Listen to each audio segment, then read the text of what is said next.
he's exposing himself much more frequently to Ward's counter shots. So Ward is landing higher quality punches to this point in the fight than he did to this point in the last fight. But the sheer weight of Kovalev's activity and the far greater number of punches that he's throwing may ultimately be the most influential thing for judges.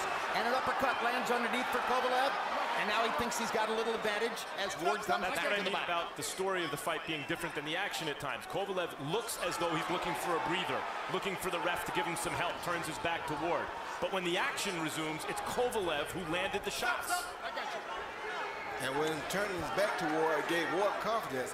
Ward believes he doesn't want to fight anymore, so now Ward is coming at him, pushing the issue. Good right hand inside by Kovalev. Oh, another good body. That was a good body shot. Kovalev, that might be a little low. That might be a little low. I'm not sure. When Weeks said keep it up, but there was no pause in the action, no recovery time for Kovalev. So it turns out to be a solid body shot for Ward. Be interested to see that on replay. It looked to me like a borderline shot on the belt, and it looked to me like Kovalev was looking for a breather there. And you gotta quit overreacting to those because that shows a sign of weakness to Ward. That's why Ward's coming at it. Kovalev got the highest scrotum I ever seen. Poor man, poor man. But clearly he was tired, and he was looking for a way out. You know, too much vodka in the belly. It was well known that he was drinking way too much vodka. And Ward saw he was weak to the body, and Andre Ward punched him in his stomach. Isn't that a smart game plan? I remember watching it, and I remember doing a post-fight, review, and I remember, remembering how, like, it was the big, like,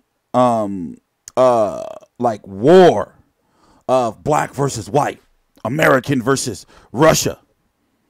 Kovalev, the racist white Russian, Andre Ward, the son of God or son of judges. I remember the whole storyline, or the under storyline. Look, his ass is still sitting there.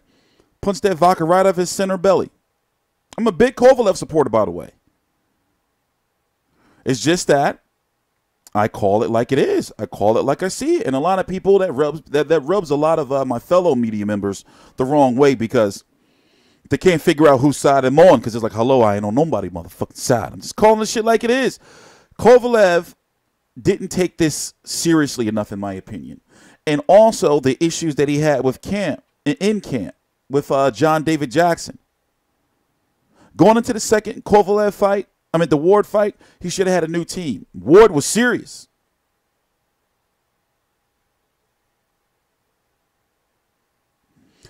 I was also very disappointed in how high quality the build-up to both of these fights were.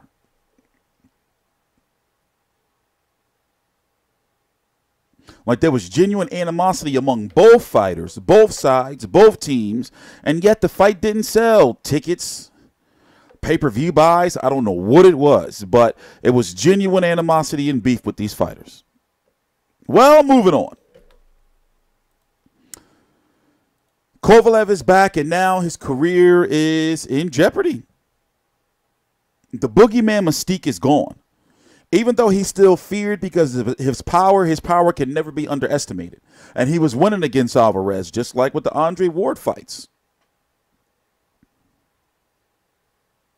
He's got to be on his shit. He can beat Eleider Alvarez. He can beat him. But once a fighter defeats you once, especially knocks you out, that changes the dynamic of the rematch. When does a fighter usually ever come back and win in dominating fashion after being knocked out? Okay, Lennox Lewis, yeah.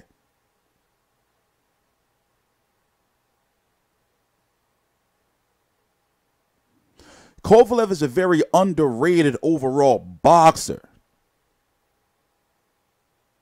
He's got the body punches. Remember what he did to Capriello, how do you pronounce his name? Punched him in his stomach, knocked him down. Kovalev is the type of fighter that later on, if he doesn't clean the shit up, what is it? He's about 34, 35 right now, right? If he doesn't clean shit up, people are going to be like, wasted talent. He's going to be 36 in April.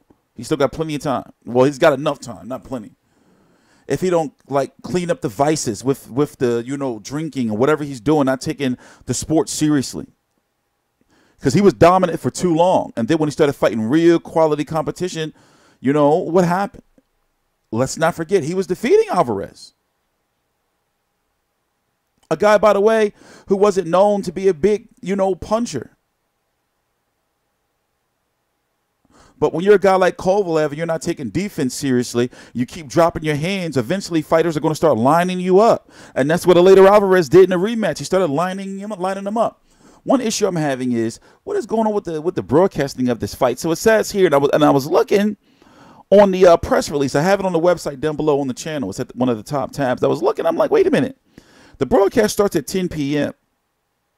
So are they going to start with Alvarez versus Kovalev at 10 p.m. and then play the undercards after on ESPN Plus? Because it's looking like I got to get this right. It's looking like Alvarez Kovalev 2 is going to be on ESPN Plus, but the card is going to start on ESPN and they're going to make you switch over to ESPN Plus. That's what it's looking like to me. Oscar Valdez is on the card. Richard Commey versus Isaac Chaniev. This will be for Mikey Garcia's vacated 135 IBF titles. Will be on the line on the card. Let's see. Let's go look at it.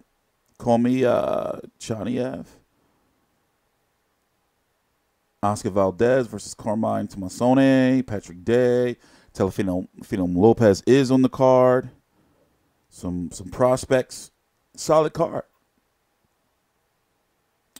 Also, it's heavily rumored that Kathy Duva's fighters are going to be going over to ESPN as well.